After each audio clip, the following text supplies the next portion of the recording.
Hey guys, welcome back to my channel. Aku nggak tahu sih sebenarnya konten ini tuh dinamain apa gitu loh. Karena kan biasanya aku bikin videonya tuh tentang sharing is caring. Nah, sharing is caring itu kan cerita pengalaman dari aku atau dari follower, subscriber yang menginspirasi. Tapi kalau ini tuh aku bingung guys.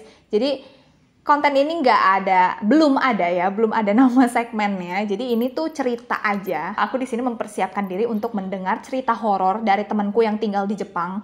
Dia udah kuliah dan udah kerja juga. Angkatan aku, yes. Apakah dia udah jadi warga negara Jepang? Nggak ngerti juga. Dan sebut saja nama temanku itu Hika. So, without any further ado, let's move on to the story. Sebelum aku masuk ke dalam cerita, aku akan kenalin dulu siapa tokohnya. Dia adalah seorang anak laki-laki bernama Hika, berusia 23 tahun, dia kuliah sambil kerja di Jepang. Yes, orang Indonesia yang merantau ke negara Jepang untuk kuliah dan kerja di sana. Dan tinggalnya tuh udah 4 tahunan lebih ya. Iya kan batas kuliah. Kan aku kan angkatan dia ya. Jadi aku kuliah kan 4 tahun. Terus dia juga di sana udah 4 tahunan. Ya udah, berarti berkarir di sana. Oke, kita mulai masuk ke dalam cerita. Di sini dia cerita pada tanggal 22 Desember 2022 dan dia cerita lewat DM.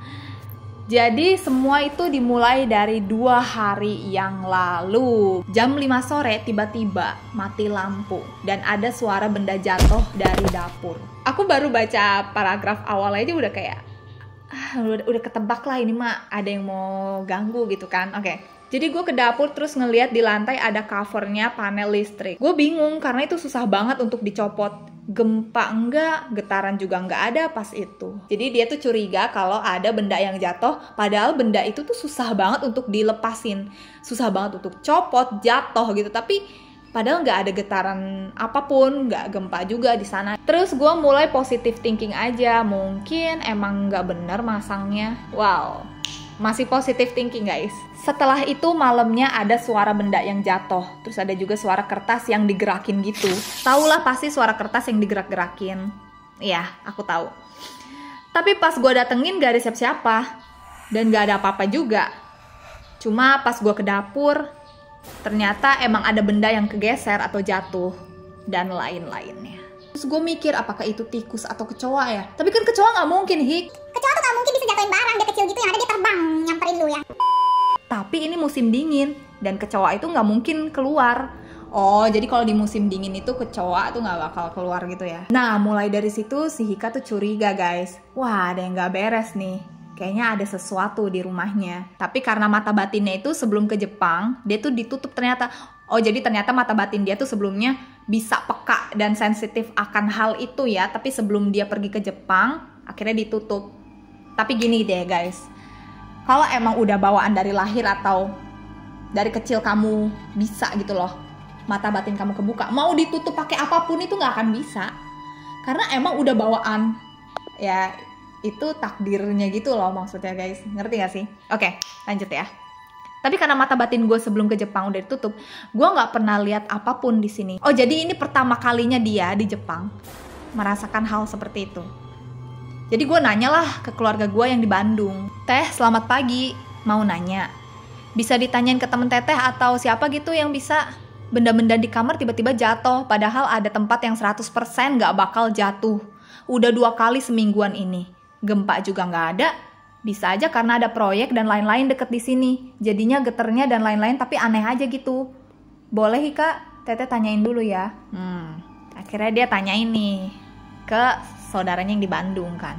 Dan keesokan harinya pagi-pagi banget pukul 6 gue datengin tuh tempat. Gak ada apa-apa. Gue udah biasa sama hal kayak gini. Karena kalau takut malah menjadi-jadi takutnya. Dibawa santai aja ya guys. Gak terlalu takut-takut banget lah. Terus gue ajak ngomong. Kalau bisa jangan ganggu dan lain-lain. Oh, berani diajak ngobrol ya kayak. Mungkin lebih ke ini aja sih. Lebih ke permisi gak sih? Ini mungkin bisa pembelajaran buat kamu juga nih yang nonton. Kalau misalkan ada something yang gak beres, ngomong baik-baik aja. Jangan diomelin, jangan diancam, tapi lebih ke, ayo nih bicarain baik-baik, kita hidup berdampingan gitu kan. Kamu di sana, aku di sini. Gue tadi bilang mata batin gue udah ditutup, tapi masih bisa ngerasa kalau ada apa-apa. kayak jenis kelamin mereka atau mereka mau apa. Oh, jadi tahu gitu ya ini cewek atau cowok gitu. Nah, ini mulai menarik nih guys, walaupun mata batin dia ditutup, tapi dia bisa tahu kalau sosok ini tuh apa. Sebelum saudara gue bilang itu perempuan, gue udah tahu, udah feeling. Oh, udah ada feeling guys, udah tahu kalau ini tuh sosoknya perempuan. Jadi saudara gue bilang ternyata dia tuh gak suka kamar gue yang kotor. Tolong dibersihin.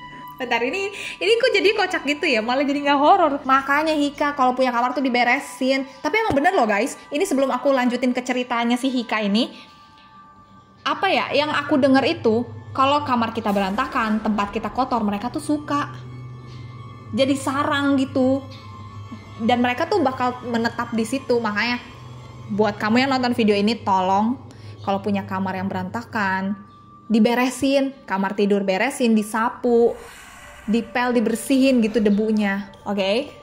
Dan sebelum saudara si Hika ini pergi, dia tuh udah bersihin tempat area dapur itu. Tapi entah kenapa, padahal dingin banget di situ. Tapi pas bersihin itu, gue tiba-tiba mikir apa kasih makanan aja ke dia. Terus tiba-tiba muncul mochi di kepala. Jadi mau ngasih mochi ke sosok itu. Pas gue kerja malam itu gue beliin mochi sama jeruk dan doa buat dia.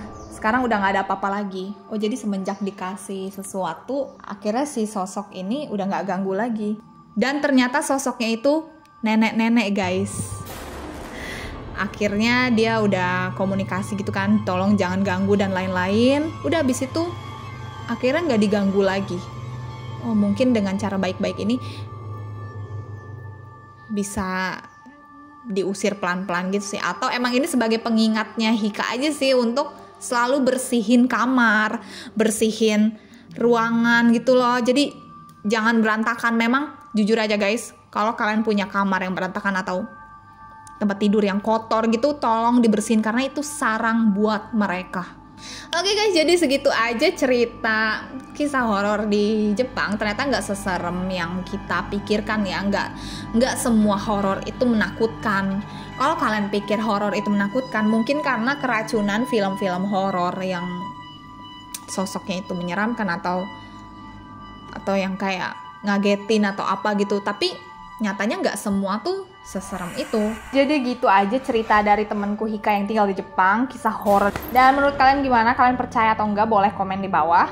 Buat kamu yang ada cerita tentang horor atau sedih atau cerita yang lucu, cerita tentang apapun, boleh banget DM aku di Instagram.